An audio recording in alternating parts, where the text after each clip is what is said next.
En el mes de abril del año 2019 se promulgó la Ley 21.153 sobre acoso sexual en espacios públicos, con el objetivo de llenar un vacío en nuestra legislación y responder a un fenómeno de larga data, esto es, el acoso sexual callejero. El nacimiento de esta normativa está indiscutiblemente relacionado con las demandas de movimientos sociales extranjeros y luego nacionales, que reclaman la necesidad de visibilizar y castigar el acoso sexual hacia mujeres, incluyendo la voz mujer a niñas, adolescentes y mujeres adultas, así como dar cumplimiento a pactos internacionales tales como la Convención Belém do Pará, que describe que la violencia contra las mujeres abarca el acoso y la intimidación sexual en el lugar de trabajo, instituciones educativas, establecimientos de salud y en cualquier otro lugar. Antes de esta modificación legal, las conductas de acoso callejero sin contacto físico se reconocían en la norma del artículo 373 del Código Penal, que sanciona el delito de ofensas al pudor, lo que desde luego era un error, pues el bien jurídico que afecta el acoso sexual callejero es la libertad e integridad sexual y no cuestiones relacionadas con la moralidad pública. Tampoco era posible perseguir estos hechos como abuso sexual del artículo 366 del Código Penal, pues no implican contacto corporal con la víctima o que afecte genitales, ano o boca. Finalmente, la Ley 21.153 modifica el Código Penal y crea el delito de acoso sexual en espacios públicos o de libre acceso público, acoso sexual callejero, sin contacto, contenido en el artículo 494 ter del Código Penal, donde se sanciona al que sin el consentimiento de la víctima realizare un acto de significación sexual capaz de provocar una situación objetivamente intimidadora, hostil o humillante, mediante actos de carácter verbal o por medio de gestos, acercamientos o persecuciones, o acto de exhibicionismo obsceno o de contenido sexual explícito. Esta norma viene a responder a una de las normas más habituales y cotidianas de violencia de género, por muchos años invisibilizada, arraigada en nuestra sociedad e incluso aceptada. En primer lugar, me remitiré y explicaré cuáles son las razones para castigar penalmente el acoso sexual callejero. Se estima que el acoso sexual callejero sin contacto es una forma de violencia de género y el bien jurídico protegido es la libertad sexual y la indemnidad sexual. La libertad sexual entendida como la facultad de la persona para autodeterminarse en esta materia, sin ser compelido o abusado por otro. Por su parte, entendemos la indemnidad sexual como el derecho de las personas a no verse involucradas en un contexto sexual, en atención al detrimento físico, psíquico o emocional que dicha experiencia puede provocar en el común de los seres humanos. Esta alude a un estado de bienestar con la forma en que cada individuo asume su vida sexual, de acuerdo con su edad, desarrollo físico y emocional, orientación sexual, escala de valores, educación, nivel de relaciones sociales y experiencias vitales previas, entre otros aspectos. Junto con esta concepción de la indemnidad sexual es posible sostener una noción amplia de dicho bien jurídico, la cual, además de los aspectos ya mencionados, supone un derecho de exclusión frente a la actuación de terceros, tendiente a evitar que el sujeto pasivo, o para ser más exacto, su cuerpo, sea tratado como un objeto, en concordancia con el reconocimiento del valor supremo de la dignidad humana y de sus implicancias. El intento de perpetuar la idea de que el acoso sexual callejero es inofensivo y que es resultado de un impulso natural del hombre resulta anacrónico. No es posible seguir permitiendo que una mujer deba soportar y recibir este tipo de violencia, menos aún que se vea limitada de poder utilizar los espacios públicos con entera tranquilidad, aquello basado en la clásica noción naturalista de diferenciación entre hombres y mujeres,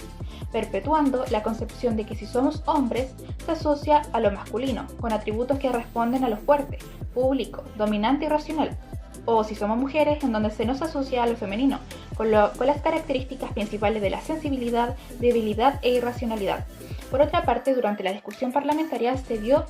especial énfasis a las dificultades probatorias que se enfrentarían, señalando que no es atendible imponer al sistema criminal investigar acciones que no involucran contacto corporal con la víctima y que hay una clara imposibilidad de investigar acciones verbales o no verbales, por lo que aquello colapsaría el sistema y generaría expectativas inadecuadas en los denunciantes. Es decir, los problemas de la prueba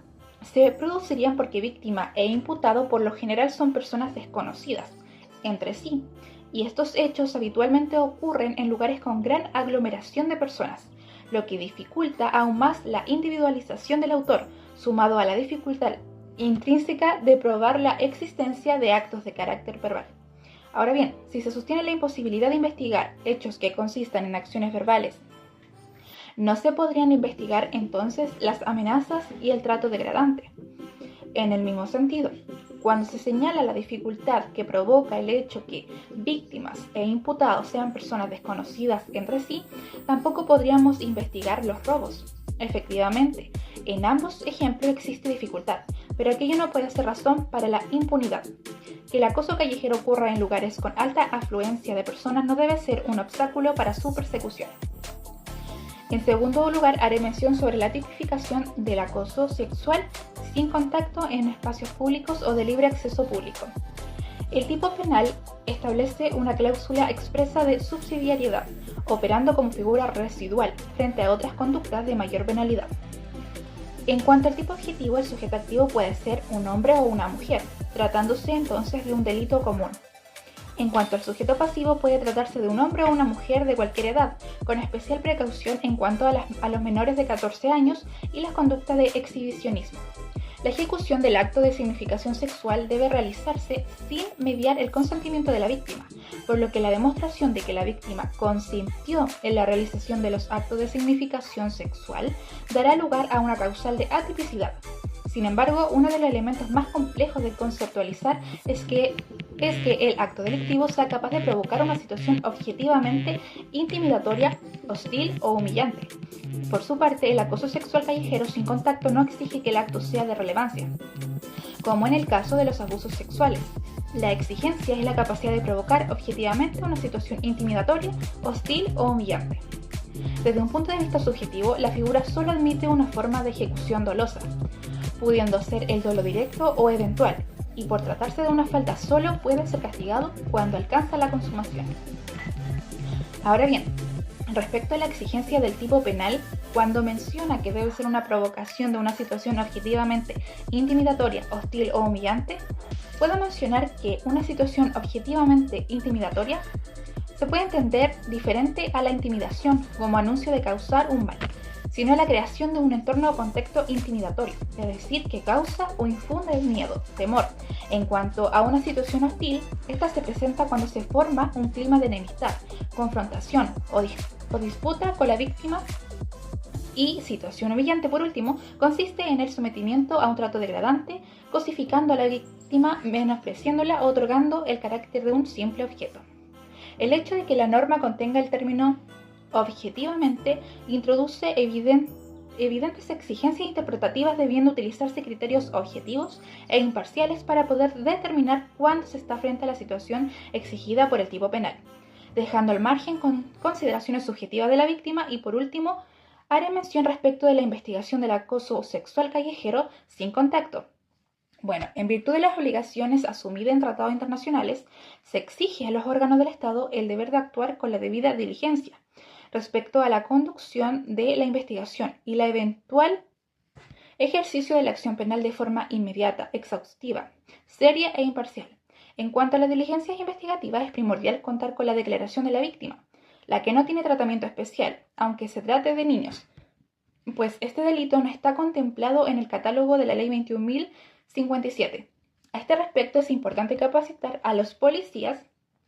para que estampen en sus informes la declaración íntegra prestada por la víctima, describiendo la dinámica de los hechos, cómo aquellos la hicieron sentir y todas las circunstancias relevantes en cuanto a la identidad del autor, lugar de ocurrencia, hora y presencia de testigos. Se debe ordenar además la inspección y fijación del sitio del suceso, junto con solicitar las grabaciones de cámaras de seguridad si existieren, junto con verificar la existencia de evidencia digital o física en poder de la víctima.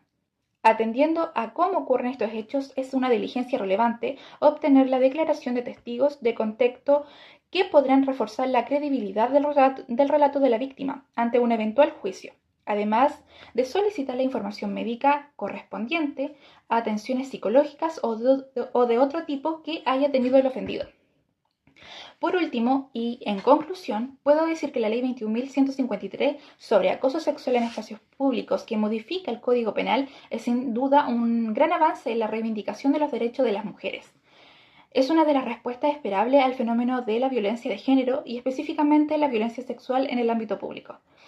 Y en cuanto al bien jurídico tutelado es la libertad e indemnidad sexual,